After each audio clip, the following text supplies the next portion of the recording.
So intonation comes under the broad range of the pronunciation umbrella.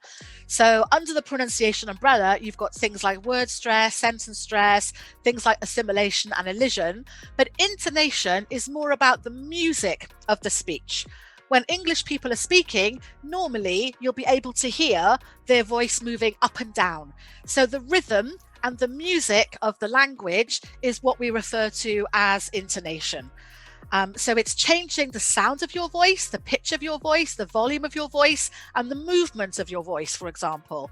Some languages maybe use quite a limited range and have quite a flat intonation, whereas other languages, particularly some of the European ones, have a really musical, wavy, rising and falling intonation.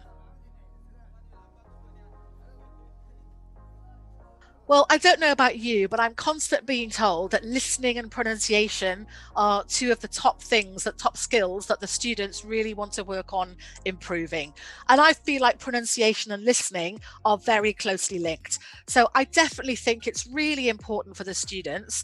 We're not going to be able to get them to reproduce British pronunciation perfectly, and that's absolutely okay because non-native speakers are doing business with other non-native speakers all over the world, and it's not important whether they've got, American or Australian or British or Canadian pronunciation, as long as they can be understood.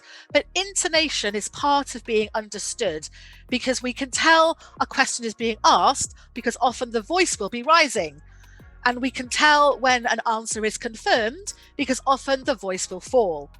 So this is really important that we teach our learners so that if they come from a country where there's a limited range of pronunciation, people who are speaking with them might not understand when a question's been asked, for example. So it is definitely important that they can understand when listening to speakers what the voice movement is doing and therefore what it means, but also for them to be able to reproduce some of the common intonation patterns, particularly when asking questions and then showing some emotions like surprise.